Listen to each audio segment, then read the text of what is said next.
l'invitation.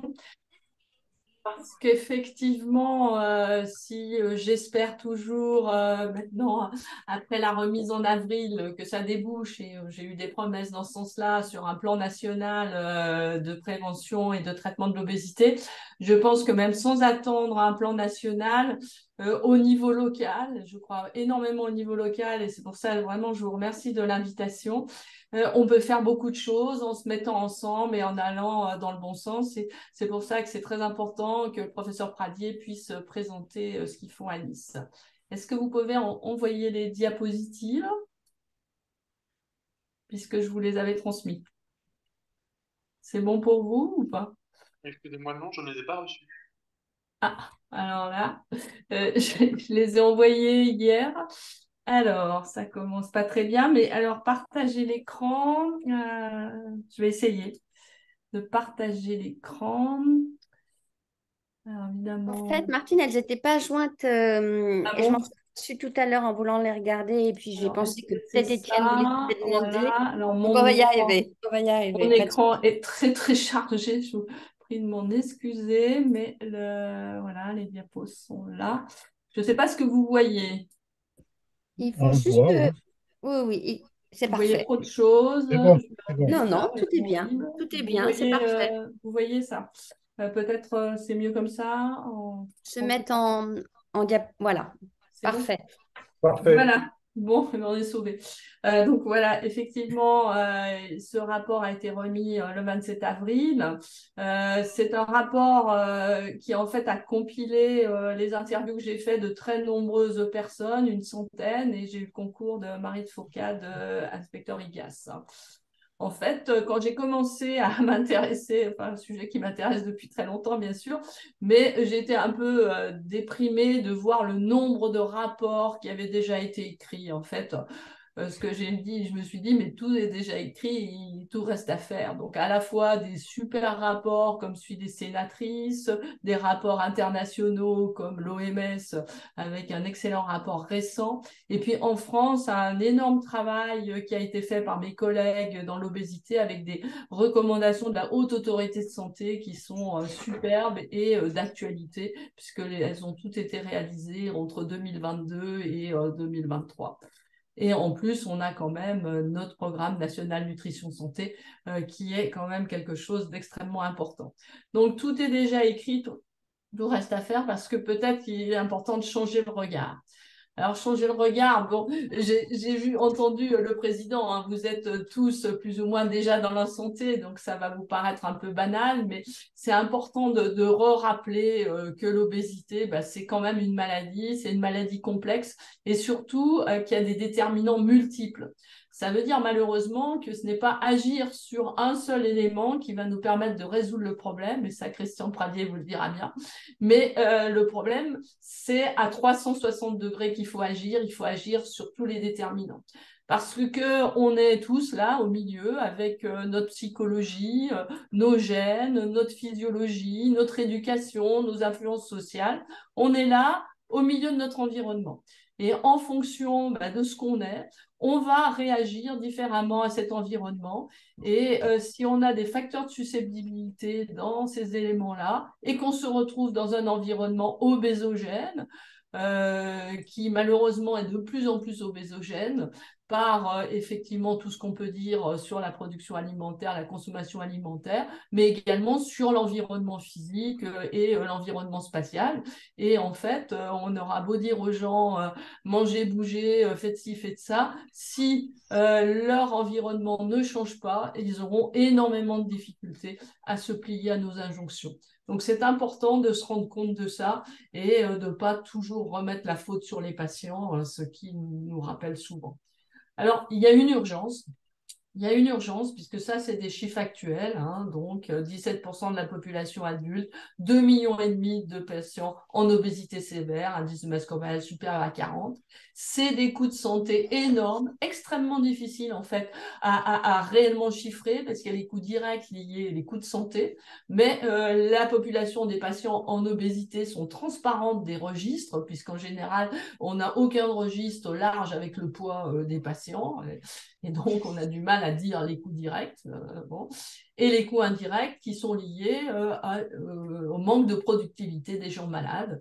Et en fait, la Cour des comptes avait demandé un rapport sur le Trésor, pardon, avait demandé un rapport sur les coûts de l'obésité. Il paraît que c'est très rare que le Trésor s'intéresse à une pathologie en particulier. C'est bien qu'il y avait un énorme souci de ce côté-là. On sait ces inégalités de répartition géographique qui sont malheureusement calquées sur les inégalités sociales.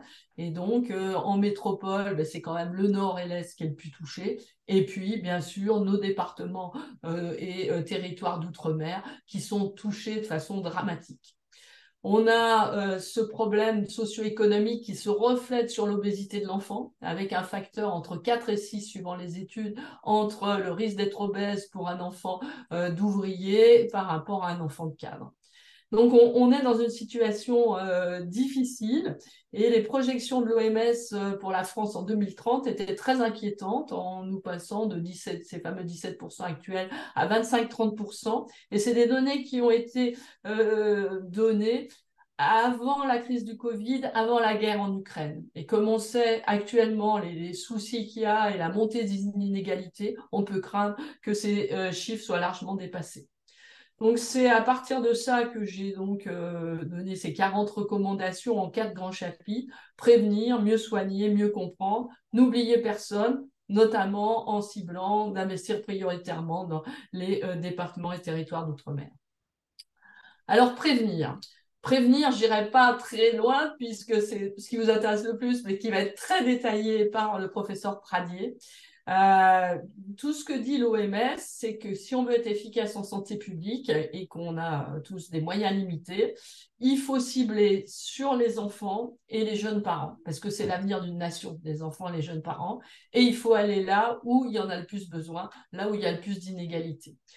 Donc, c'est très important de faire de la prévention primaire et heureusement, on a le PNNS quand même qu'on a la chance d'avoir depuis très nombreuses années, on en est à la 4e édition, qui lutte pour essayer d'améliorer les choses et réclamer à corps et à cri des choses sur le marketing alimentaire, sur le soutien de l'activité physique à l'école et puis sur une évaluation concrète de la taxe sur les produits sucrés.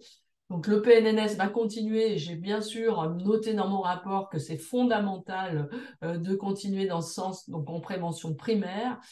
Il y avait une chose qui me tenait à cœur et qui, heureusement, est restée dans le contrat, dans le pacte des solidarités, qui est une aide à la restauration scolaire pour avoir de la restauration scolaire à moins d'1 € dans les quartiers prioritaires des villes. Et donc, je pense qu'il y a des subventions qui vont vous arriver sur les territoires, là où il n'y en avait pas. On souhaiterait aussi que cette restauration scolaire, ça soit un lieu attractif, un lieu d'éducation, plaisir à l'alimentation, et non pas quelque chose de bruyant, désagréable. Voilà, donc un effort sur la restauration scolaire. Je sais qu'il y a des villes qui en ont fait d'importants et ça paye. Donc ça, c'est des choses importantes. Et puis, il y a cette fameuse intervention à 360 degrés qui va vous être présentée largement. Ce qui m'a frappé dans la prévention, c'est le manque de données réelles qu'on a. Ce que je vous dis, c'est souvent des enquêtes et non pas en temps réel vraiment les données, notamment chez les enfants, alors qu'on a un système de santé qui est quand même toujours bon avec des examens de prévention. Malheureusement, les données de ces examens de prévention ne remontent pas au niveau national et on n'a pas des données actualisées. Et je pense qu'on ne peut pas se lancer dans un plan de santé publique sans se donner les moyens d'avoir des données et de regarder ce qu'on fait. Alors, pourquoi on n'a pas ces données? Il y a plein de raisons. Les médecins généralistes ne sont pas mieux payés pour ces examens-là, donc n'ont pas le temps de mettre le code. Les PMI ne sont pas du tout payés par l'assurance maladie, donc, et puis sont débordés. Il y a des choses à faire sur les PMI qui sont majeures. Et la médecine scolaire est également en déshérence. Donc là, il y a eu des rapports très bons sur la médecine scolaire, sur la PMI. Il faut vraiment avancer là-dessus. Donc ça, c'était pour la prévention. J'essaye d'aller vite pour qu'on ait un peu de temps pour les discussions. Mieux soigner, grand chapitre mieux soigner. Alors, ce qui est réclamé à corps et à cri par toutes les associations de patients, c'est reconnaître l'obésité comme une maladie chronique. L'obésité n'est pas reconnue comme une maladie réellement, notamment par les professionnels de santé. Souvent, les spécialistes, etc., ont du mal à voir l'obésité comme une maladie. Et parmi toute la multiplicité de choses qu'ont les médecins à faire, ben, l'obésité passe certainement pas en priorité. Et nous avons vu dans les hôpitaux au moment du Covid où nous avons déprogrammé tous nos patients en obésité parce que c'était pas une priorité, alors que c'est eux qui ont eu le plus taux de mortalité le plus élevé et qui se sont retrouvés en réanimation. Donc, il faut vraiment qu'on reconsidère l'obésité non pas comme quelque chose à stigmatiser, mais quelque chose à prendre soin. Alors, comment on s'occupe d'obésité? Eh bien, on a des recommandations, je vous ai dit, très récentes, très explicites, mais dans l'état actuellement complètement inapplicables pour des tas de raisons. Manque de prise en charge de ce que je vous ai mis, les aides multiprofessionnelles au mode de vie, au changement de mode de vie, c'est-à-dire diététicien, psychologue, EAPA, etc. Donc non prise en charge, alors que les patients en obésité sont souvent ceux qui ont les moins de moyens financiers. Les médecins sont peu nombreux, les médecins spécialistes sont en manque et la compétence des médecins dans l'obésité doit monter pour être capable de faire cette évaluation médicale de la complexité et aller au dépistage et au traitement. L'accès aux médicaments, on pourra parler rapidement des médicaments. De nouveaux médicaments arrivent. La France a une histoire particulière avec les médicaments de l'obésité, puisqu'on a eu le drame du Mediator, notamment, hein, qu'on a tous en tête. Donc, on est très prudent vis-à-vis des médicaments, mais là, je crois que réellement arrivent de nouveaux médicaments qui sont intéressants, qu'il faudra prescrire de façon correcte et éviter le mésusage. On a une grande crainte actuellement du mésusage parce que ces médicaments qui peuvent rendre service aux patients peuvent en 2 ou 3 ans disparaître s'il y a du mésusage. Donc, il faut faire très attention. La France est un des pays où on a le plus opéré de chirurgie bariatrique parce que, pour finir, les patients, bah, ils n'ont pas la diététicienne, ils n'ont pas les médicaments, mais la chirurgie, ça, c'est toujours pris en charge. Donc, c'est apparu parfois comme un recours. Il y a eu beaucoup d'améliorations dans la qualité des indications. On a encore des problèmes pour le suivi des patients sur le long terme. Donc, parce que l'obésité, c'est un suivi à vie et c'est un maintien dans le soin, notamment pour les plus défavorisés. L'accès aux soins est déjà difficile, mais le maintien dans le soin est encore plus difficile. Et c'est vrai que l'aller vers et aider aux gens avec les médiateurs de santé, notamment, c'est quelque chose qui est fondamental pour les plus précaires. Mes collègues pédiatres ont poussé des cris d'alerte. Il y a des dispositifs qu'on a bien dans notre région avec les réseaux REPOP, où ils prennent en charge les obésités sévères, etc. Et ils s'aperçoivent que dans les milieux défavorisés, il y a de moins en moins le suivi de ces enfants. Les parents ont trop de soucis et ils ne se plient plus à amener leurs enfants dans le suivi parce que la vie est trop dure et pour finir, ça apparaît comme quelque chose de secondaire. Donc le maintien dans le soin, vraiment faire des choses et notamment effectivement les médiateurs de santé. Ce qui est important de bien comprendre, c'est que l'obésité, c'est une maladie chronique qui malheureusement a tendance à se compliquer et aller vers le handicap. Et en fait, on ne va pas traiter la même chose quelqu'un qui débute un surpoids de quelqu'un qui a déjà des complications. Donc, on a un système de soins qui est quand même très bien fait avec les 3 niveaux. Niveau 1, soins primaires, mais aussi PMI, santé scolaire, médecine du travail. Niveau 2, les spécialistes. Et niveau 3, les centres d'expertise de référence. Alors, en 2010, il y a eu un premier plan obésité, plan présidentiel obésité, qui a conduit à créer un niveau 3 d'expertise avec les centres spécialisés en obésité. Il y en a 35 en France pour prendre en charge les obésités les plus sévères et pour essayer d'animer les filières. Ça a été quelque chose vraiment important, pour finir, par rapport à l'investissement financier qui a été très mineur, mais de remettre dans les CHU, notamment, l'obésité avec des centres spécialisés. Et c'est là où on a montré notamment à nos collègues que l'obésité était une maladie, que ça nécessitait une expertise et que ça pouvait avoir sa place à l'hôpital. Mais en fait... bien sûr, ces centres experts sont des centres de référence qui ne peuvent accueillir qu'un petit nombre de patients et les plus sévères. Et il est très important qu'il y ait une coordination de cette filière en commençant par le niveau 1. Alors, dans le niveau 1, on sait l'état de nos soins primaires, le manque de médecins généralistes, la difficulté qu'ils ont à suivre tous les patients.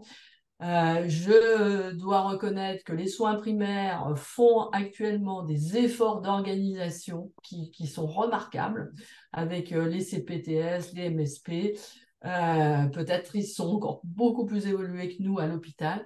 Et il faut à tout prix que les médecins de soins primaires aient de l'aide, donc avec les assistantes médicales, avec les IPA. Ils ont actuellement des infirmières azalées qui rendent grand service. Donc, il est important que le médecin puisse rester à son rôle de médecin, c'est-à-dire pour faire le diagnostic et la stratégie, mais il puisse être aidé dans la suite, et notamment avec des infirmières de pratique avancée. Donc, j'ai fait des remarques concrètes là-dessus dans le rapport. Il y a actuellement des articles 51, qui sont des articles d'innovation en santé. Notre communauté s'est beaucoup mobilisée avec 10 articles, dont 4 concernent l'obésité de l'enfant.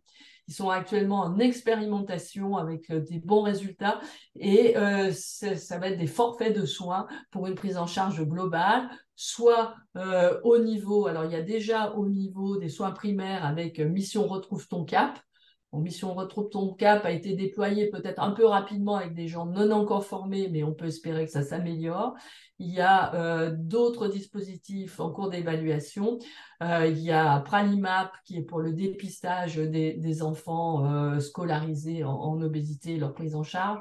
Il y a Proxob qui est expérimenté par nos collègues d'Auvergne pour aller au plus proche des domiciles en soignant la famille. Quand il y a un enfant en surpoids ou en obésité, eh bien c'est l'ensemble de la famille qui va être prise en charge, avec notamment des visites à domicile. Et il y a OBPédia qui est pour les enfants en obésité sévère, voire génétique, et qui est là vraiment le lien entre le CHU et la ville. Donc on est en train d'évoluer très bien et je mets beaucoup d'espoir dans ces expérimentations article 51. Mais comment elles vont être mises en pratique, etc., ça sera à suivre. Dans le niveau 2, ben, on a un manque cruel de spécialistes. Hein. Les recommandations sont formidables et si on les appliquait, c'est absolument impossible. On manque de spécialistes, il nous faut plus de spécialistes. Là aussi, il y a une expérimentation article 51 qui est vraiment très concrète avec de l'ETP et de l'ETP IETP. Donc qui devrait beaucoup changer les choses avec la prise en charge des diététiciens, des psychologues. Et puis, au niveau des suivis des chirurgies bariatriques, il y a aussi trois articles 51 innovants pour qu'il y ait ce suivi. C'est bien beau d'opérer les gens, mais il faut pouvoir les suivre par la suite.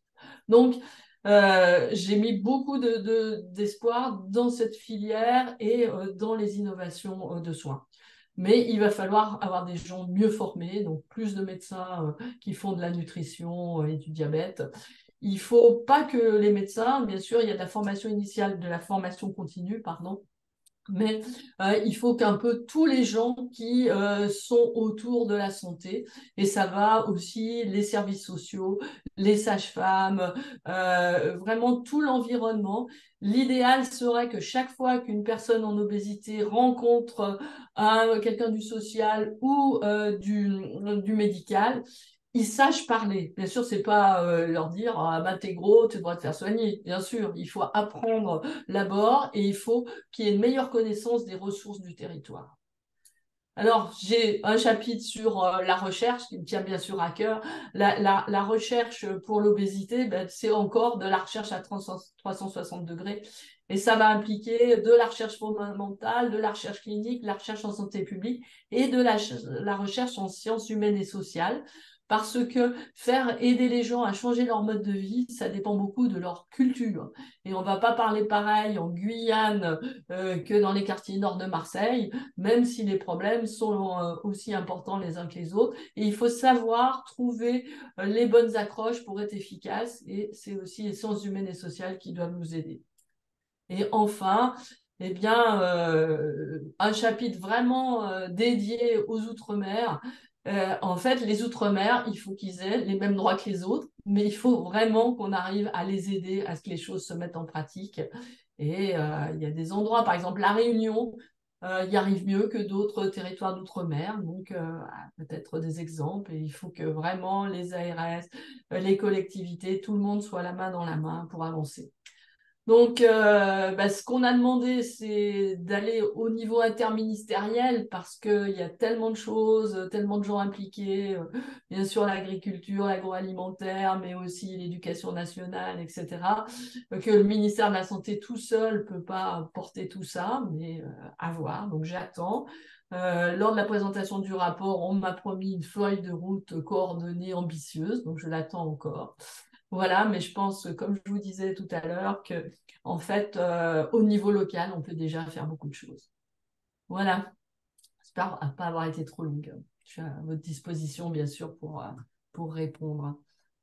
Alors, Non, pas du tout, Martine. Et de toute façon, il y aura plein d'autres questions. Avant de passer la parole au professeur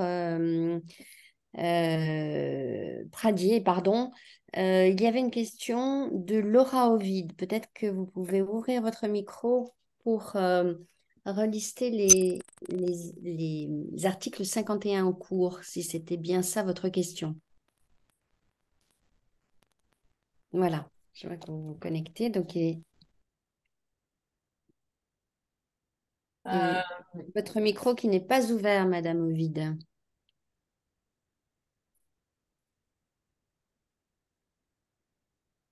Bon, donc, Martine, c'était, est-ce que vous pouvez relister ici les expérimentations en les, cours? les articles 51, donc il y en Oui. a 4 sur l'obésité de l'enfant qui sont 4 ou 5. Pralimap, donc plutôt dépistage. MRCT, il est pas en cours, il est dans le droit commun maintenant, hein. Il y a Proxob qui est avec la famille. Il y a Obépédia qui est vraiment pour l'obésité grave niveau 3 et lien vie-l'hôpital. Il y a Topaz, dont j'ai pas parlé, qui est en fait quelque chose qui ressemble beaucoup au réseau REPOP, mais il y a qui marche très bien, mais il y a que la moitié de la France qui ont des réseaux REPOP, donc ça serait important qu'on puisse en avoir. C'est un accompagnement pour les obésités, disons, euh, qui dépassent les soins primaires et qui doivent nécessiter d'être prises en charge au niveau spécialiste, mais avec un accompagnement paramédical. Ça, c'est pour l'obésité de l'enfant. Et pour l'obésité de l'adulte en libéral, niveau 2, niveau des spécialistes, c'est en Bourgogne-Franche-Comté, EMNO, espace médical, nutrition, obésité. Et il y a 3 articles 51 qui sont sur le suivi de la chirurgie bariatrique, Baria Up, enfin il y en a 3, j'ai perdu un peu les noms. Voilà.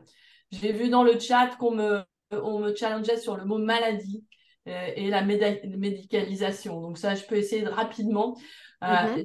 C'est beaucoup discuté actuellement. Je fais partie d'un groupe international où on a beaucoup discuté de ça avec tous les experts mondiaux là-dessus.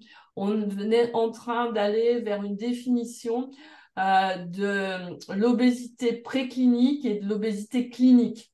C'est-à-dire qu'on va essayer de distinguer l'obésité qui se complique de l'obésité qu'il faut simplement surveiller pour ne Ok. pas trop médicaliser, mais enfin, il y a eu énormément de discussions parce que il y a des gens qui, au jour d'aujourd'hui, disent je suis gros, je suis beau, tout va bien, et puis 2 ans plus tard, ils sont très malades, quoi. Donc, il faut quand même qu'ils soient vus par des médecins sans forcément être médicalisés. Mais c'est un gros sujet.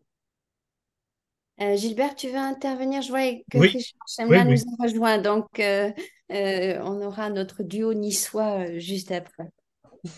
Alors oui, je voulais intervenir parce que pendant que vous parliez, Madame Laville, je regardais le profil santé de la ville d'Albi qui va servir de base au contrat local de santé. Il n'y a rien du tout sur l'obésité, rien, Eh oui, rien, eh aucune oui, donnée. eh oui. Et par ailleurs, la ville d'Albi est signataire de la charte active, ville active PNNS. Ouais. Là non plus, il n'y a rien sur l'obésité. Et donc, je pense qu'aujourd'hui, nous avons besoin quand même de plus d'informations. Alors, je sais, étant un élu local et je vais à des réunions publiques, je rencontre des gens, il y a de l'obésité sur Albi, hein, mais quantifiable, j'en sais rien. Et par ailleurs, moi j'entends dire, et je l'entends dire par les crèches dans les quartiers QPV, là, les quartiers prioritaires de la ville, hein, qu'il y a des problèmes d'obésité dans les familles et même chez des enfants, hein, avec des... Et je n'ai aucune donnée aujourd'hui objective, hein, pour convaincre mon maire, pour convaincre un certain nombre de partenaires. Dans le contrat local que l'on discute actuellement avec l'ARS, l'obésité, c'est pas une des priorités. Et je trouve dommage, hein, que, en fait, on n'ait pas plus focalisé sur ce type-là. Alors, par exemple, on parle du cancer, on parle du diabète, mais on ne parle pas de l'obésité. Je vous C'était pas remercie une beaucoup. question, hein. C'était Non, pas non, une je vous question. remercie beaucoup de l'intervention. En fait, ce qui m'a le plus choqué quand j'ai fait ce travail, je ne pensais pas que c'était à ce point qu'on manque de données.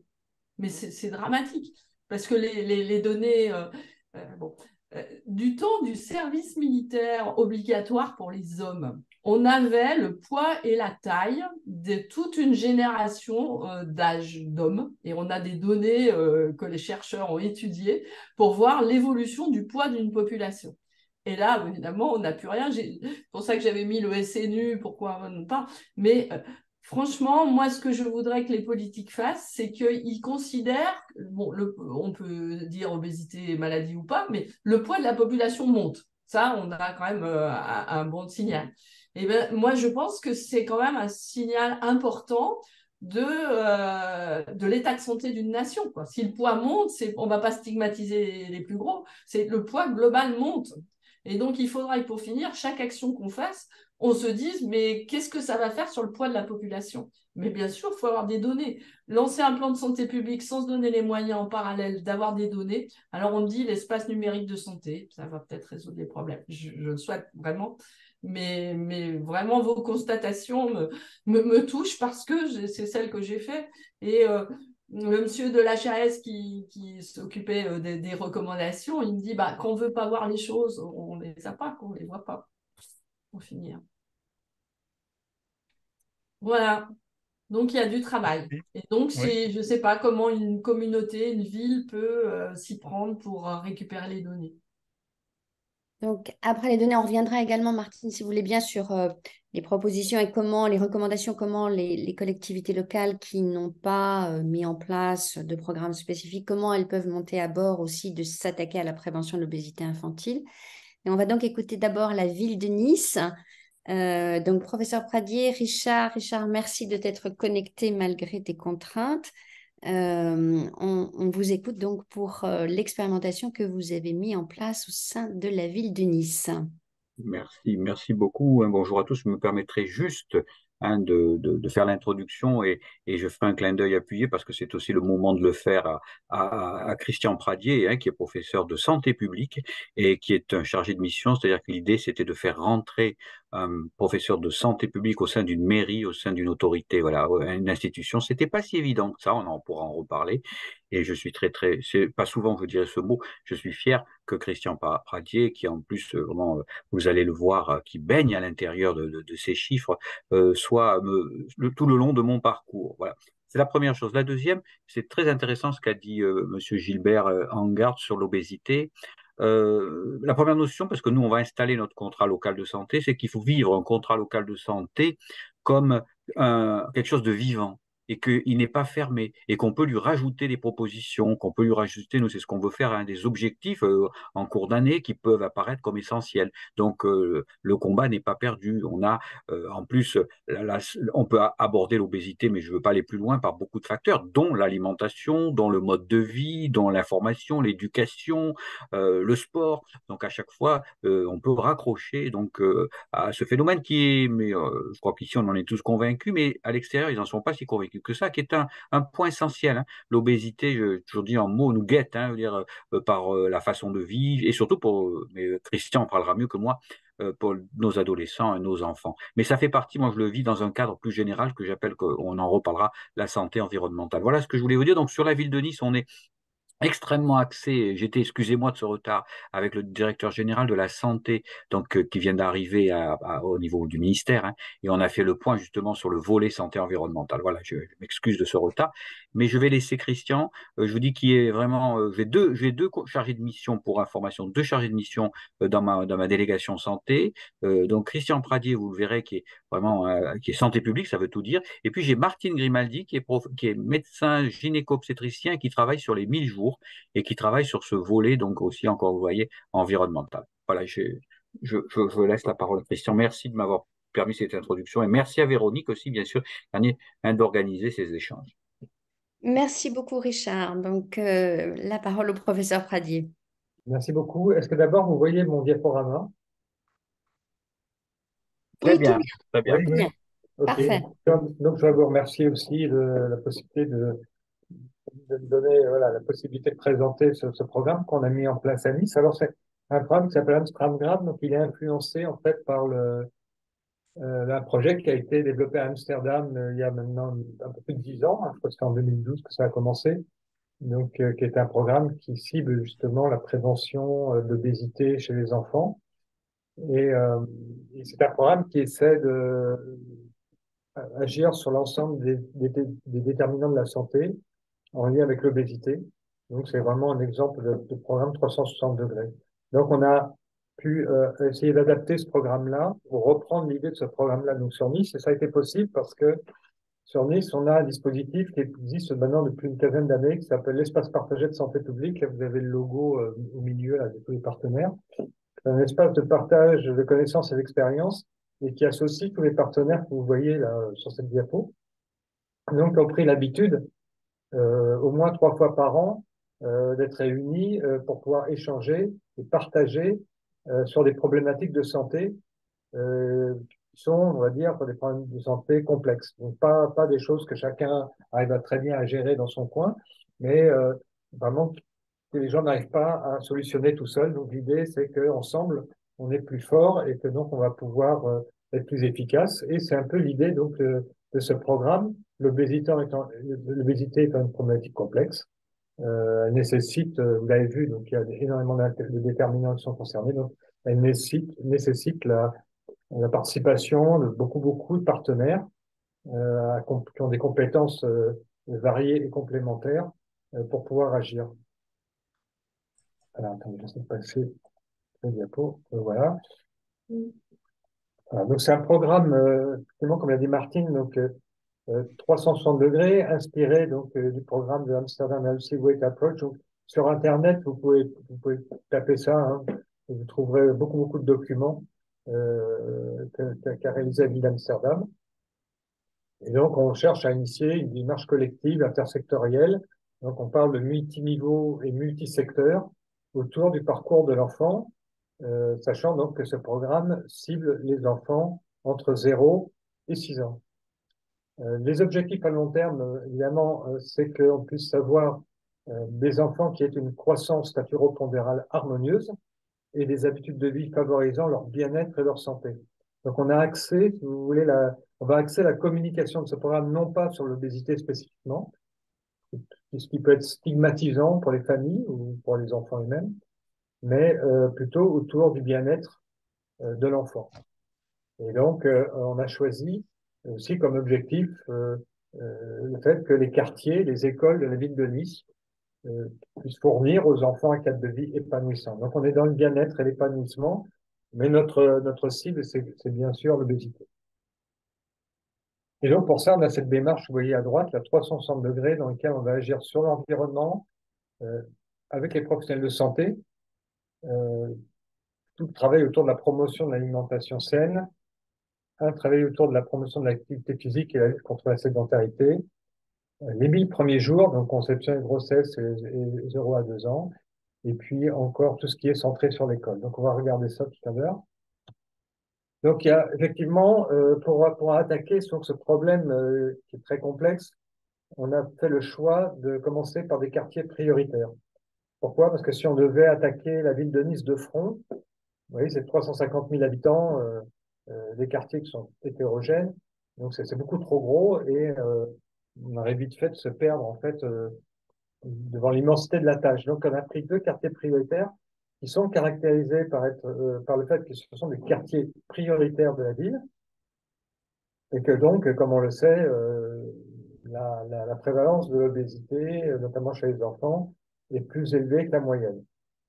Dans ces 2 quartiers, il y a 7 écoles, donc 3 dans le quartier Trachel-Notre-Dame, qui se situe dans le centre-ville, plein cœur de ville. Et puis, il y a 4 écoles dans le quartier Bon Voyage, qui, lui, se situe à la périphérie de la ville, à Nice-Est.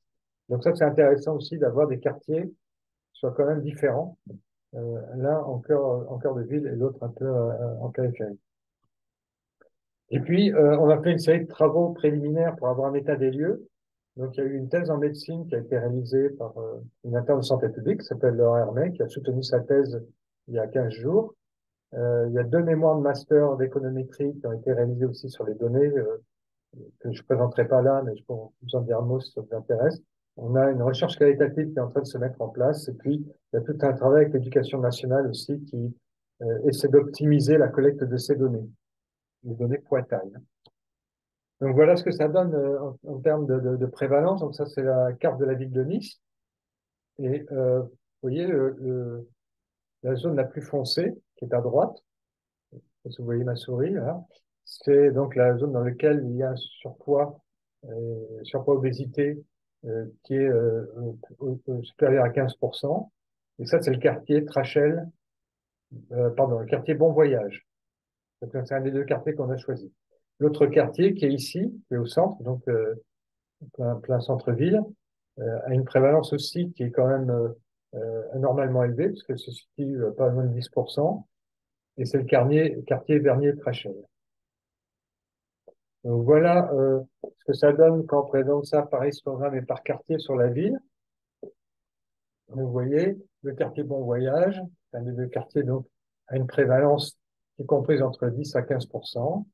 Et puis, le quartier Vernier, lui, se situe avec une prévalence entre 5 et 10%. Donc, il est quand même supérieur à la moyenne de la ville de Nice, qui elle-même est supérieure à la moyenne du département. Et vous voyez par la même occasion qu'il y a des quartiers qui ont encore des taux de prévalence plus importants. Et ce sont tous des quartiers qui sont caractérisés par des caractéristiques sociales de précarité.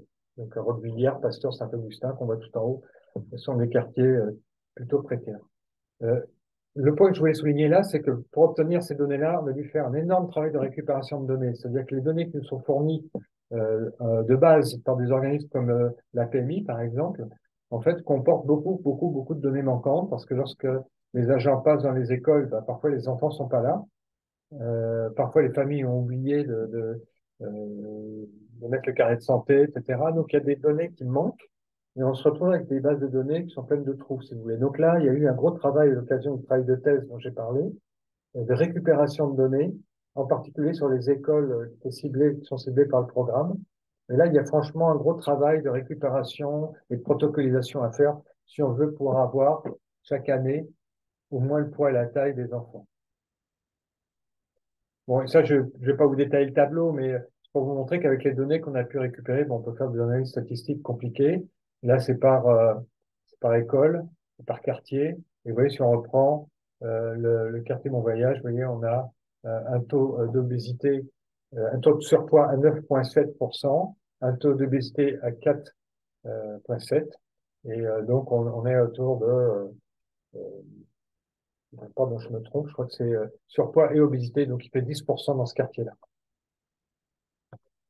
Voilà, donc on a mobilisé les partenaires, donc on a des partenaires qui sont des partenaires institutionnels, donc la ville de Nice, le CHU, l'université, et puis on a des partenaires qui sont déjà beaucoup impliqués dans la prévention, donc le CODES 06 qui fait beaucoup de programmes sur le thème de l'alimentation, une structure qui s'appelle Azure Sport Santé, qui elle travaille sur tout ce qui concerne le sport santé, dans l'éducation nationale, j'ai cité bien sûr la mairie, euh, euh, les rencontres avec les élus, notamment, et l'association APES qui concerne les jardins partagés, il y a le CCAS bien sûr qui est impliqué sur le quartier Mon Voyage, et les associations aussi qui sont présentes sur les quartiers comme l'association Alzheimer. Donc ça veut dire qu'il y a beaucoup de partenaires.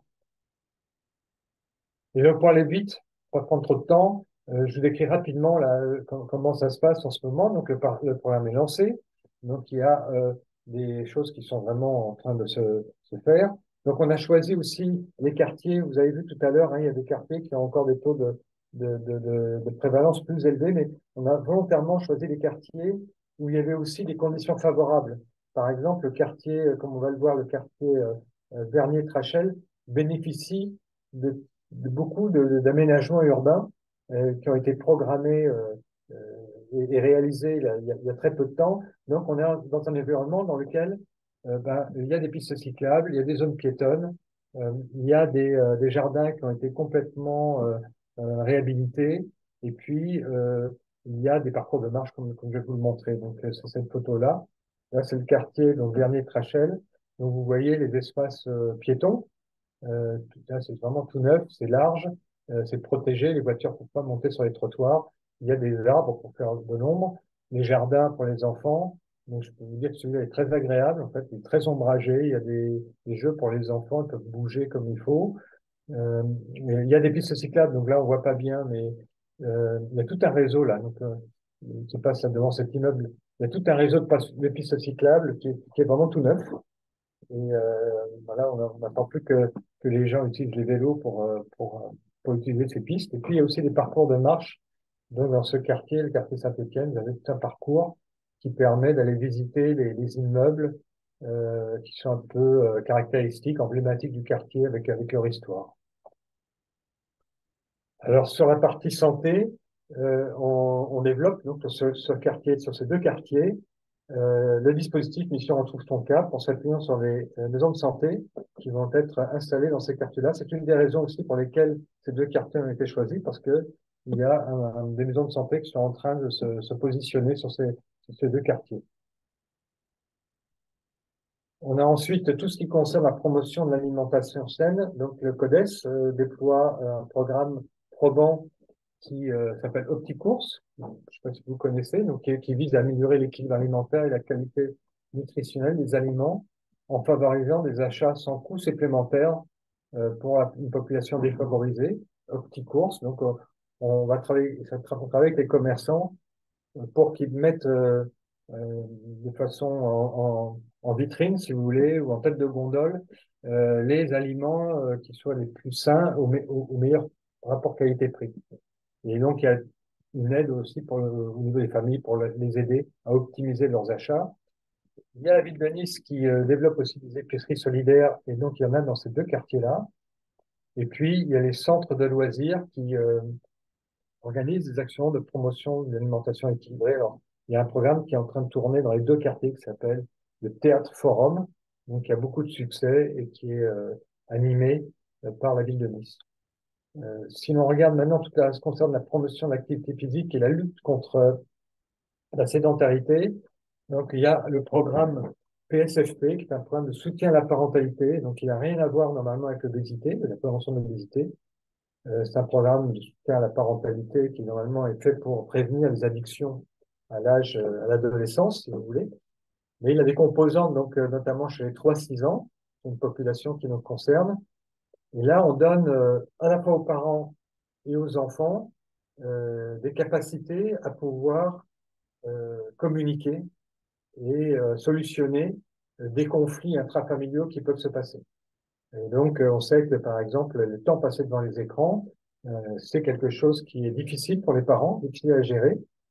Et on sait que le programme PSFP, de façon probante, c'est-à-dire de façon scientifique, a montré qu'il avait un effet significativement favorable pour les temps passés devant les écrans, c'est-à-dire que les parents et les enfants qui ont suivi le programme passent moins de temps, enfin, les enfants passent moins de temps devant les écrans. Donc ça, c'est intéressant. Donc on va essayer de le développer dans ces deux quartiers. Puis il y a tous les dispositifs où on promeut la marche plutôt que de prendre la voiture, et notamment les dispositifs pédibus pour inciter les enfants à marcher jusqu'à l'école. Voilà, les 1000 jours, donc je vais aller vite, là, c'est tout le package, je dirais, des 1000 premiers jours. Donc ça s'est fait avec le conseil départemental en particulier, le CHU bien sûr, et l'association OBPACA. Puis toujours pareil, sur le second volet des 1000 premiers jours, c'est aussi fait par le conseil départemental. Et puis, on a le programme Malin aussi qui va être développé dans les 2 quartiers. Voilà. Et pour terminer, donc, on a une cible aussi particulière sur les écoles. Donc, au niveau de la restauration scolaire, donc la ville de Nice a déjà beaucoup investi pour pour faire une restauration qui soit, comme on disait tout à l'heure, de qualité et attractive. Euh, il y a aussi donc dans les 2 écoles le programme Ratatouille Cabriole, qui est un programme qui est financé par l'ARS et qui est déployé par le CODES dans ces 2 quartiers-là. Et donc Azur Sport Santé, qui est la structure du club du sport santé, a aussi décidé de développer en priorité le programme Je bouge plus à l'école, donc qui vise à donner des outils aux écoles pour permettre aux enfants de bouger plus tout au long de la journée, et donc à cibler spécifiquement et en priorité les 2 quartiers pilotes. Voilà, donc on en est rendu maintenant à finaliser encore l'état des lieux. Il y a quelques éléments là, qui nous restent à faire, il y a notamment l'enquête qualitative. Là, ça va démarrer dans les semaines qui viennent. Ce qu'on souhaite maintenant, c'est avoir des groupes de travail avec les familles au travers des associations de quartier. Donc là, ce processus est lancé. Les associations sont prévenues, sont en train de recruter des familles. Du coup, on va pouvoir créer des groupes de travail au sein des 2 quartiers. On voudrait travailler sur la communication parce que pour l'instant, on n'a pas de logo pour ce programme. Et puis, pour le déploiement des actions, il se poursuit, mais je dirais qu'il se poursuit de façon assez impressionnante. C'est-à-dire qu'on a vraiment, vous avez vu, plusieurs partenaires qui, chacun de leur côté, convergent vers ces 2 quartiers et mettent en place, en complémentarité, en interaction, toutes ces actions-là. Voilà, s'il y a des questions, je suis prêt à répondre. J'ai pas, merci beaucoup. Il y a plus, merci beaucoup hein, pour, vous allez donner envie à pas mal de villes d'avoir en effet un diagnostic initial d'une très grande qualité, ce qui n'est en effet pas le cas pour la majorité des collectivités locales.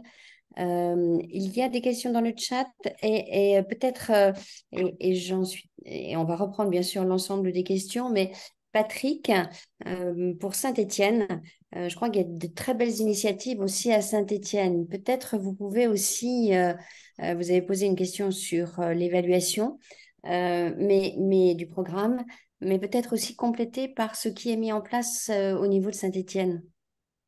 Oui, bonjour, je ne sais pas, est-ce que vous m'entendez? Oui, très Oui, bien.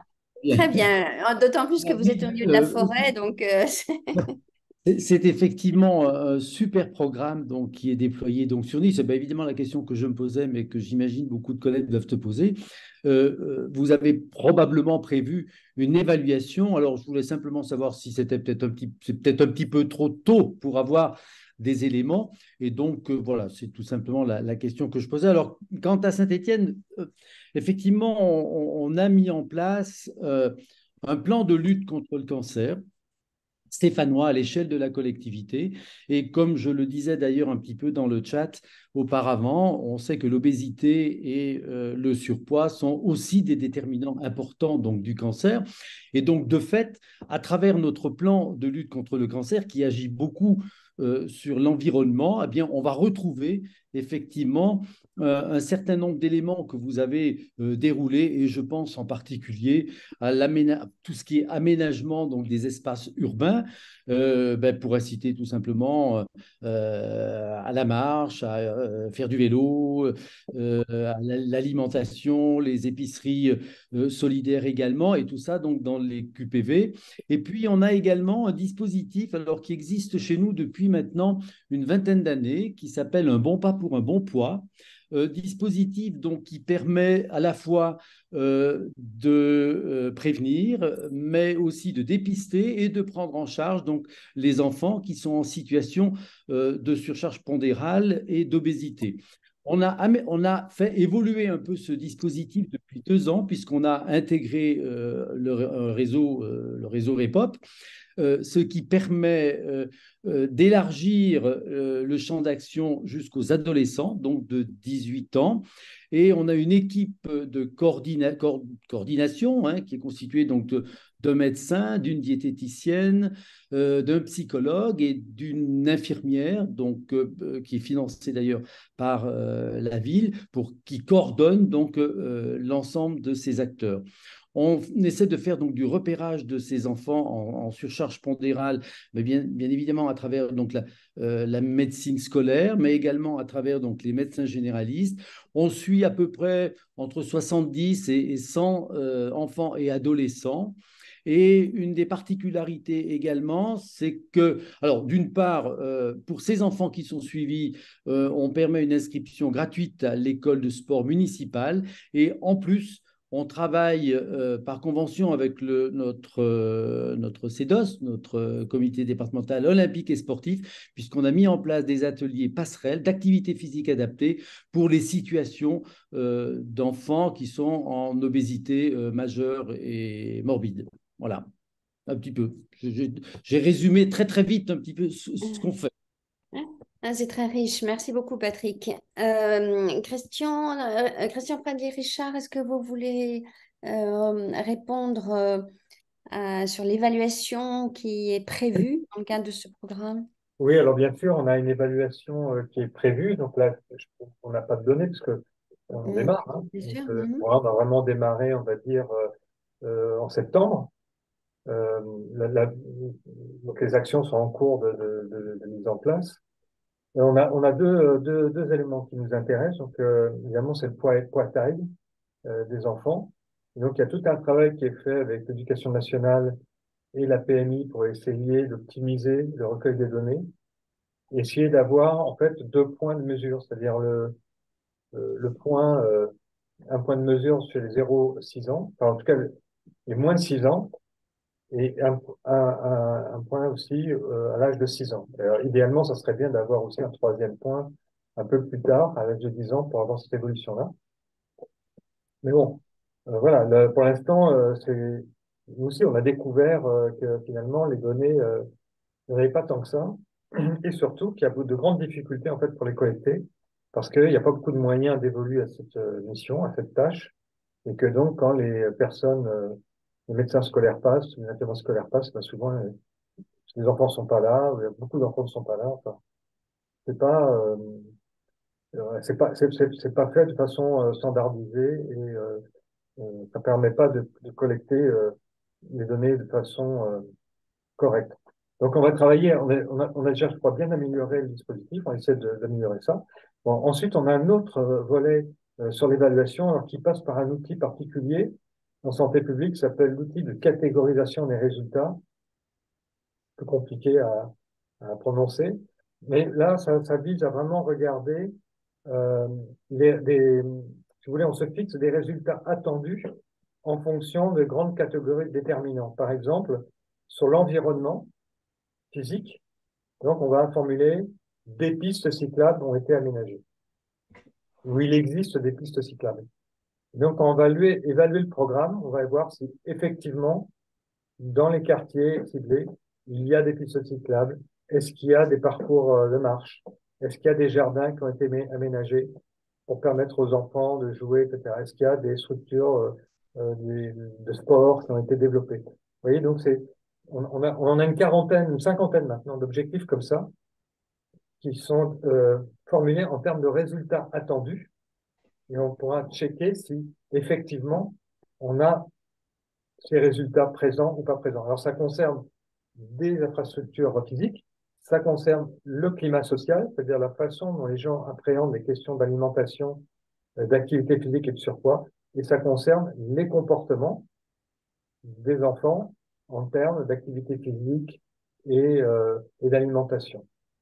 Donc, vous voyez, c'est complémentaire. On a d'un côté une mesure poids-taille, et puis on aura de l'autre côté toute une série d'éléments qui permettent de voir si des choses ont changé dans la façon dont les gens s'alimentent, ont de l'activité physique, utilisent les infrastructures qui sont présentes dans le quartier. Et donc, voilà, on pense qu'avec ça, on aura une vision à peu près complète. Juste pour terminer, je vous ai parlé d'une enquête qualitative qui est en cours de mise en place.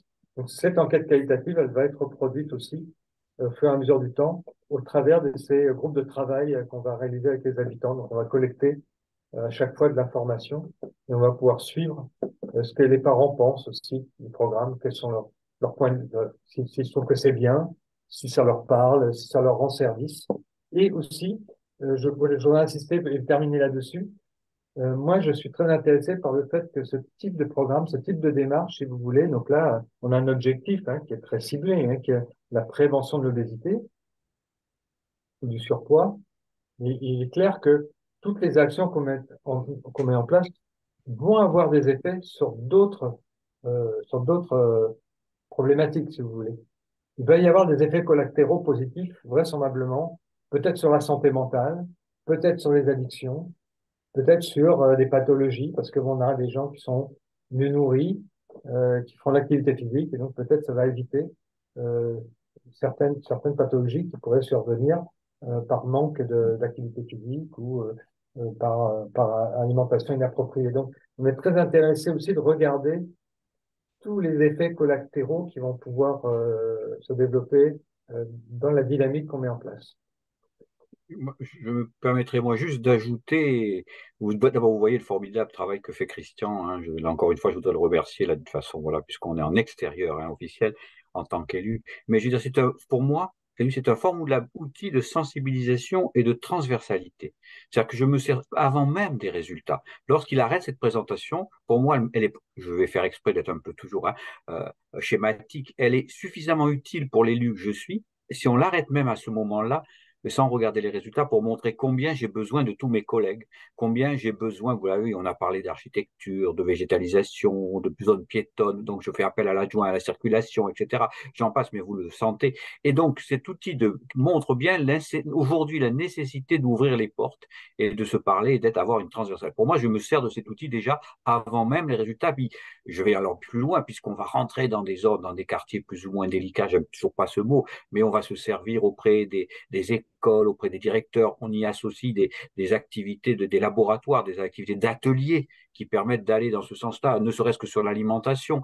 Voyons, on se dit, pourquoi on veut une alimentation qui soit de qualité, pourquoi il vaut mieux manger, boire moins une boisson pétillante, foncée qui s'appelle, voilà, et tout ça, c'est pas évident. Et peu par peu, si vous voulez, même les parents, mon plaisir, il est là. C'est quand des parents d'origine autre, moi, c'est pas embêtant, comprennent très bien que l'alimentation a un rôle essentiel sur la vie, sur le futur, sur le développement. Voilà. Moi, et puis je reprends mes collègues, mon collègue de l'éducation, qui n'était pas forcément santé environnementale, mon collègue de la sécurité, puisqu'on on rentre dans des territoires difficiles, il découvre ça et il va ramener, il va aller plus loin. Voilà. Alors j'adore dire toujours, je dis, pour garder pas trop le sérieux, pour un environnementaliste, en fait, je fais tâche d'huile. Voilà. Ce qui est plus agréable, vous savez, c'est tâche qui s'étend. Voilà. Et je remercie beaucoup, je dis à Christian de m'avoir dit qu'il était d'accord pour m'accompagner. Voilà. Et puis, il faut insister aussi, puisque je crois que c'est Véronique aussi qui est au départ de cela,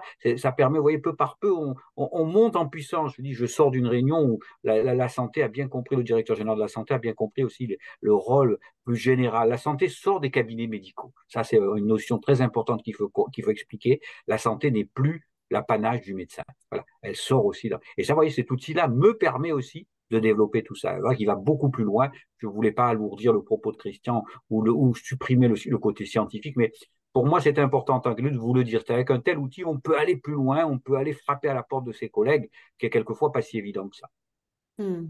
Merci beaucoup, Richard. Ça va résonner dans la tête de certains élus santé qui sont présents. Catherine, avant de te donner la parole, je vais juste redonner la parole à Patrick qui doit réagir par rapport à ces interrogations, réponses qui lui ont été apportées. Patrick, micro. Voilà, oui, c'est bon. Non, simplement, c'est pour reprendre les propos de M. Chemla. Évidemment que j'approuve. Ce plan obésité que la ville de Nice a mis en place, pour moi, c'est un véritable miroir par rapport au plan cancer de la ville de Saint-Étienne. Parce que vraiment, on agit sur les déterminants et j'insiste beaucoup également sur cette notion de sensibilisation, cette notion de transversalité entre les différentes délégations. Et à travers notre plan cancer, lorsqu'on l'a initié, on a mis autour de la table l'ensemble des élus, l'ensemble des usagers, l'ensemble des associations, les élus de l'opposition d'ailleurs également, l'ensemble des agents. Et je pense qu'on a essayé d'acculturer tout ce monde, tout ce beau monde à la problématique cancer. Et je pense qu'il faut faire exactement la même chose pour l'obésité, c'est-à-dire acculturer effectivement l'ensemble de ces acteurs, tout simplement pour les sensibiliser et leur permettre d'apprendre à travailler ensemble et de mieux travailler ensemble avec le même objectif. Merci Patrick. Catherine, tu voulais intervenir et après, on passera la parole à Zineb Loussi de Bordeaux qui a beaucoup de questions à propos du programme Amstramgram, pardon. Bonjour à tous. Merci pour ces interventions. Et surtout, n'étant pas élue, ce qui me fait plaisir, c'est que les élus s'emparent maintenant de problèmes de santé et ça n'empare en les mettant en pratique.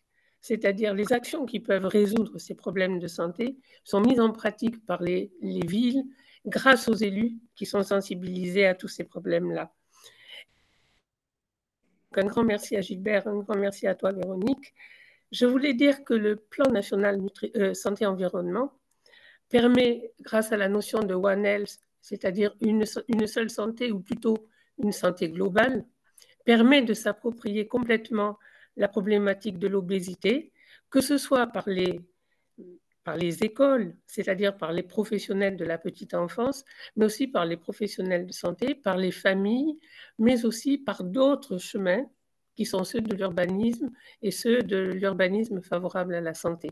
Et cette transversalité dont vous parliez, Monsieur Michaud, elle doit être mise en place pas pour une pathologie, pas pour les pathologies que sont le cancer, mais pour toute notre vision de tout ce qui fait nos environnements de vie et les pathologies qui peuvent en découler. C'était juste ce que je voulais rajouter, Véronique. Je te remercie de m'avoir donné la parole. Non, merci beaucoup pour ce témoignage d'une grande professionnelle de la santé-environnement. Zineb Lounissi de Bordeaux, est-ce que vous voulez bien, vous avez posé beaucoup de questions, je sais qu'à Bordeaux aussi, il y a beaucoup d'initiatives, donc peut-être partager et également nous donner vos questions oralement. Oui, d'abord remercier les orateurs qui nous ont présenté les diaporamas qui sont très clairs, qui sont très synthétiques. Pour aller vraiment dans le sens de ce qui vient d'être dit, et pour le résumer, et la phrase, je la tiens du professeur Alla, qui est un professeur de santé publique de notre région, et qui dit, il faut mettre de la santé dans toutes nos politiques publiques et non pas mettre en place des politiques de santé publique. Et je pense que à bien y réfléchir, ces propos sont très pertinents et finalement résument ce que chacun de nous. Je vais peut-être même rajouter que nous voyons que, par exemple, on parle beaucoup de transition écologique, d'écologie. Pour certains de nos administrés, peuvent ressentir ça comme parfois punitif, comme des mesures difficiles à mettre en place. Ces mêmes mesures, quand on les met avec le prisme de la santé, ce sont des mesures qui vont trouver une écoute, voire même une adhésion. Donc, c'est vraiment une nouvelle manière de penser les choses. Et ce qui monte, de plus en plus, qui est encore un concept intellectuel, voire philosophique, est One Health, donc une seule santé, animale, humaine, environnementale. Je pense que c'est ce qui va arriver dans les années qui viennent. Là, en ce moment, on a quelques difficultés à articuler tout ça parce qu'on n'a pas l'habitude de travailler en transversalité, mais c'est quelque chose qui petit à petit va arriver. Les questions précises que j'ai mises sur le chat, c'était bon. Qui prend la taille? C'est pratico-pratique. Qui mesure les enfants? Comment on fait pour être autorisé à peser et à toiser un enfant? Voilà, c'était vraiment d'ordre pratique. J'ai bien compris que c'est un travail de thèse et de mémoire. Je suis moi-même praticien hospitalier, radiologue au CHU, donc je connais parfaitement, comment dirais-je, tous les préalables qu'il faut avoir à certaines études. Mais d'un point de vue pratique, comment ils font ce programme? Instagram, voilà. Et merci pour vos réponses. Voilà, et également, il y a une question, si on peut l'intégrer également de Mathilde Laroche, de redonner les points qui sont prévus dans le cadre de l'évaluation de mesures à 6 ans et combien de temps après. Oui. voilà, quels sont les points. Voilà. Merci beaucoup pour reprendre tout ça. Pour les mesures, on fait petite section de maternelle. Professeur Pradier, j'avais également mis une question, ayant été pédiatre dans une première vie professionnelle avant d'être radiologue. Je voulais savoir si, je sais que les statistiques ethniques sont interdites dans notre pays. Ceci dit, avez-vous remarqué une susceptibilité ou une variabilité plus grande chez des familles qui sont d'origine d'Afrique du Nord ou d'Asie, ou est-ce que c'est quelque chose qui ressort ou pas du tout, ou qui n'a pas été étudié? Alors, ça n'a pas été étudié spécifiquement parce que, comme vous le dites, on n'a pas le droit d'utiliser les variables ethniques, en fait. Par contre, on travaille maintenant à l'échelle des iris, ou des quartiers, des îlots regroupés d'informations statistiques, les iris. Et en fait, on a des données agrégées. Donc, c'est clair que, par exemple, le quartier Bon Voyage et le quartier Ariane, là, qui se trouve au-dessus, sont des quartiers dans lesquels il y a une forte population immigrée. Donc, ça peut expliquer pourquoi il y a une prévalence de l'obésité qui est supérieure. Bon, ce qui est difficile, c'est que c'est aussi des gens qui socialement sont plutôt défavorisés. Et que donc, il y a aussi le lien qui est très connu, qui est complètement établi, entre la pauvreté, si vous voulez, la précarité sociale et l'obésité. Donc, je ne peux pas vous répondre exactement pour l'instant sur ces questions-là. Ceci dit, peut-être qu'à travers les démarches qualitatives, là, on va rencontrer des familles, on va pouvoir avoir des éléments par rapport à ça. Voilà. Oui, Après, oui, peut-être, pardon. ma question était vraiment, dans mon propos, c'était est-ce que, en fonction de la culture qu'on a, est-ce qu'il peut y avoir des habitudes alimentaires plus défavorables, voire plus favorables à un poids maîtrisé, équilibré? Peut-être que Martine, elle est plus experte que moi sur le sujet. Je ne sais pas si ça a été démontré. Euh, Effectivement, je pense que les questions peuvent se la poser parce qu'on n'a pas les mêmes habitudes alimentaires. On n'a pas non plus les mêmes représentations euh, de ce qu'est une personne, de quel poids ou de quelle euh, stature devrait avoir la personne. Je pense qu'il y a des pays où plus plus on est plutôt en surpoids, c'est peut-être un signe de bonne santé, alors qu'ailleurs, on préférerait des gens plutôt minces. Je ne sais pas, je ne sais pas répondre à ça. Mais ce que je peux juste te dire pour répondre à la question concernant les mesures, il y a une mesure qui est faite pour les enfants en petite section de maternelle. Et ce qu'on essaie de faire, c'est d'avoir la même mesure chez les enfants en grande section. Donc, ça fait plutôt des enfants entre 0 et 3 ans d'un côté, et entre 0 et 6 ans, et entre 3 et 6 de l'autre. Mais d'abord, pour d'avoir ces deux mesures-là. Voilà. Parce qu'on travaille sur les maternelles. Hein. Et qui mesure? C'est l'institutrice, c'est une personne dédiée à... Alors, normalement, si j'ai bien compris, là, c'est des personnes de la PMI qui passent. Alors, je pense que ça va être des infirmières de la PMI. Il y a des infirmières scolaires aussi qui peuvent intervenir, mais elles sont pas nombreuses.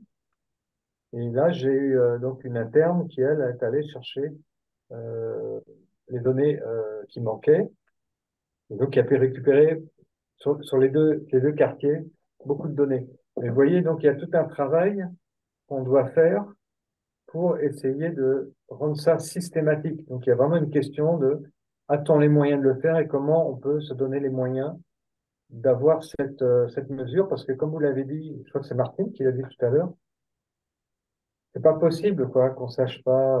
Enfin, c'est une question extrêmement grave, hein, la question de l'obésité. Comme ça a été dit, ça touche des millions de gens. Les perspectives sont pas très réjouissantes. Donc, comment se fait-il qu'on n'arrive pas à avoir une mesure euh, systématique du poids et de la taille de chaque enfant? Alors, on raconte aussi que les épidémiologistes préfèrent travailler sur échantillons, si vous voulez. Donc, ils vont tirer au sort un échantillon national et ensuite, on va extrapoler ça à la France entière. Nous, ça nous intéresse moyen, si vous voulez, au niveau de municipalité, d'avoir la donnée nationale. C'est intéressant, mais moi, ce que je veux, enfin, je serai un élu, ce que je veux savoir, c'est ce qui se passe dans ma ville. Vous voyez, donc, je veux avoir la mesure de mes enfants. Donc, voilà, il y a je pense qu'il faut vraiment qu'on insiste et qu'on réfléchisse à comment on peut avoir cette donnée-là et de l'avoir de façon rigoureuse. C'est-à-dire qu'on ne pèse pas et on ne mesure pas les enfants n'importe comment. Il faudrait qu'on ait au moins une standardisation dans les outils de mesure, de façon à ce qu'on n'ait pas de biais de mesure qui viennent comme ça nous donner des données biaisées. Et, Oui, absolument.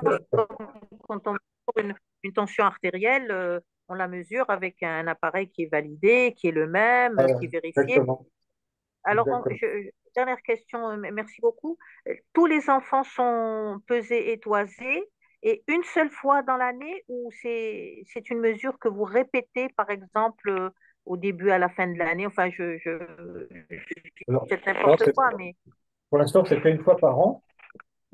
Donc, c'est des campagnes, en fait. Hein. Donc, ils partent mesurer. Voilà. Alors, quand les enfants sont là, ils les mesurent. Quand ils sont pas là, ils ne les mesurent pas. Et puis, ils ne reviennent pas après. Alors, il faut attendre l'année suivante pour avoir la suite. Donc là, l'idée, ça serait qu'on ait une mesure annuelle, parce que c'est très compliqué, vous voyez, à faire. Ça prend quand même beaucoup de temps. Il y a beaucoup d'établissements et beaucoup d'enfants. Mais si on peut avoir une mesure, mais bien faite, et qui soit vraiment pour tous les enfants, ça sera formidable. très La faire bien. 2 fois dans l'année, c'est pas compliqué. Merci Merci beaucoup beaucoup. pour ces compléments. Martine, le temps tourne. Quelles recommandations? Vous avez fait pas mal de recommandations, et notamment comment les collectivités locales qui ne se sont pas souciées de ce problème de la prévention de l'obésité sur leur territoire, euh, comment commencer, qu'est-ce que vous recommandez comme action à mettre en place, ou quelles sont en tous les cas les recommandations que vous feriez justement quand on veut se lancer dans un programme d'action chez les enfants et peut-être aussi dans les centres de loisirs auprès des adolescents? Vous insistez beaucoup pour que ce soit une prise en charge globale et que ce ne soit pas que l'aspect, comme ça a été très bien illustré à Nice, à Saint-Étienne, bien sûr de ne pas s'occuper que de l'alimentation, donc sur les aspects nutritionnels. Quelles sont les autres recommandations que vous formuleriez à l'encontre à l'égard des collectivités locales? Ce que j'ai l'impression, et la discussion le montre, c'est que chaque endroit la saisit d'une façon différente. À Saint-Étienne, par cancer, et pour finir, on arrive aux mêmes choses. J'entends dire, ah non, il faut faire One Health et faire global. En fait, peu importe. Je crois que la première chose à faire, si on est motivé, c'est déjà recenser ce qui se fait sur le territoire. Parce qu'il se fait des choses, forcément. Peut-être ça n'a pas l'étiquette obésité, peut-être que ça a l'étiquette cancer, peut-être que ça a l'étiquette activité physique. Il faut déjà partir de ce qui existe, notamment pour les quartiers les plus défavorisés, et l'environnement, mettre les gens ensemble et recréer au maximum ce que Christian montre. Mais on repart de ce qui existe. Je pense qu'à Nice, ils sont partis de plein de choses, comme il vous l'a montré, qui existaient. Il faut pas partir dans des territoires où on est partant d'avance. Il faut aller là où il y a un problème, mais là où il y a déjà des bonnes volontés. Et ce que j'ai été frappée, moi, dans mes interviews, il y a énormément de bonnes volontés partout. Elles sont parfois maladroites, elles sont pas coordonnées, il n'y a pas de pilotage, et c'est ce qui manque. Mais des bonnes volontés, il y en a. Et il faut pas les décourager, il faut les mettre ensemble. Et là, après qu'on le prenne par obésité, pour finir cancer, maladie cardiovasculaire, ça on a heureusement hein, tous les déterminants de la santé, ils se retrouvent pareil à l'alimentation. Bon après il y a les polluants, il y a l'urbanisme, etc. Mais tout ça et c'est à la main de vous. Hein, beaucoup de choses sont dans vos mains.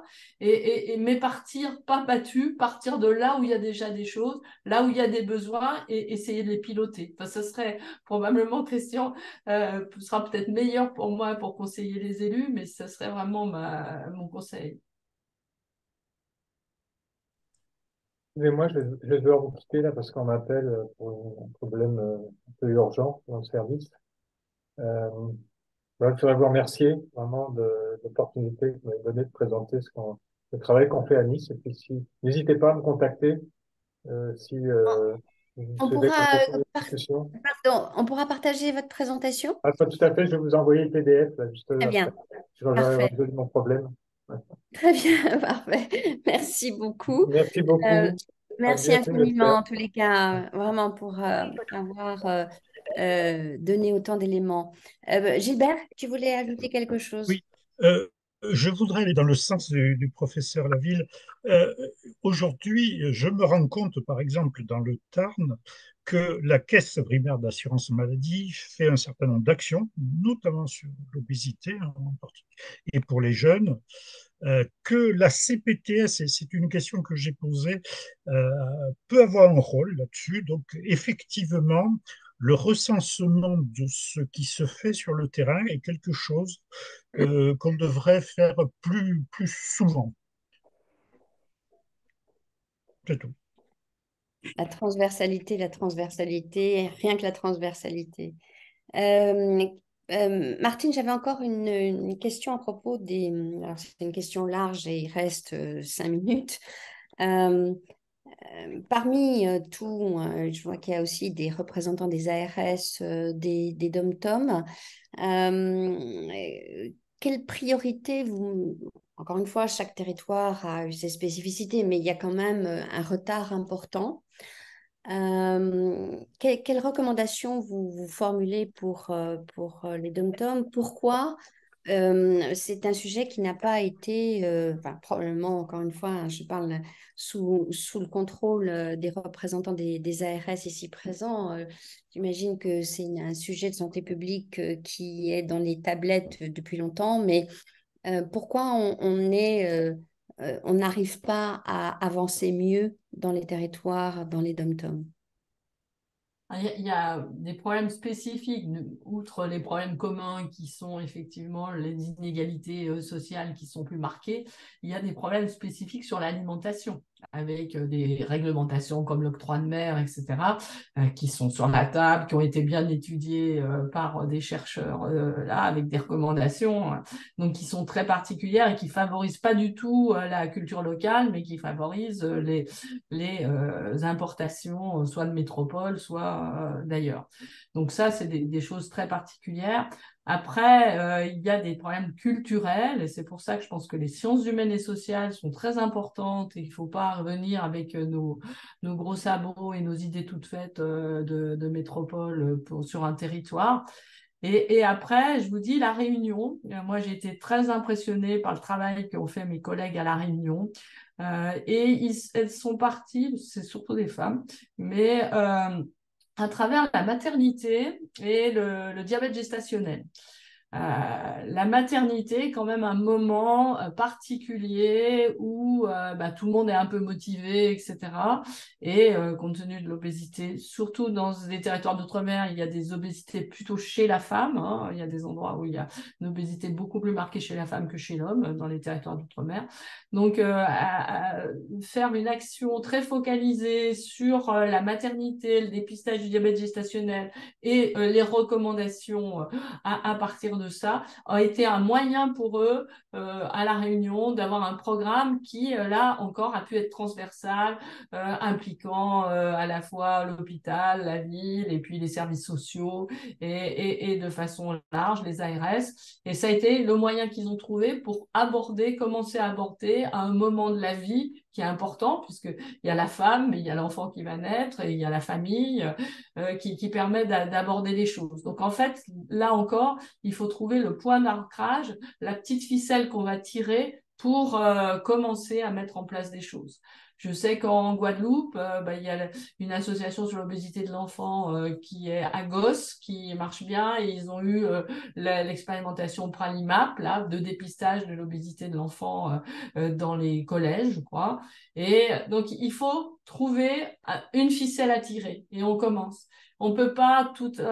autant il faut faire à 360 degrés, autant quand les problèmes sont trop importants, il faut commencer par trouver quelle est la façon la plus astucieuse, plus fertile. Et mon credo, c'est tellement grave dans les Outre-mer que si on fait même un peu, ça se verra. Donc, c'est un peu paradoxal ce que je dis, mais c'est pour pousser les gens à faire, vraiment. Même si on a l'impression que c'est monstrueux, qu'on ne va pas y arriver, on tire une petite ficelle et on montre que ça marche. Et après, petit à petit, voilà. Et les collègues de La Réunion, vraiment, font des très belles choses et peuvent être des exemples aussi pour d'autres territoires d'outre-mer.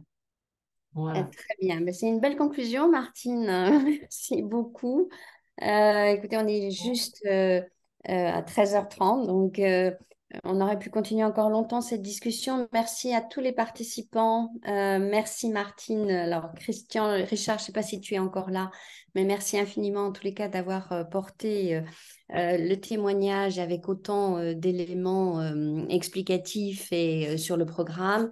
Merci à Patrick aussi d'avoir contribué à parler de Saint-Étienne et j'ai vu que Saint-Étienne était très en force à ce webinaire. Merci à vous, merci à tous. Prochain webinaire sur le rapport sur le Tour de France des CPTS le 12 décembre. Donc, on leur posera la question sur les programmes obésité, s'ils ont pu, dans leur rapport, en tous les cas, citer certaines actions d'intérêt. Merci à tous et on espère vous retrouver en tous les cas le 12 décembre. Martine, on reste en contact. Merci à vous tous. À très bientôt. Au revoir. Au revoir tous. Au revoir. Bonne journée. Au revoir.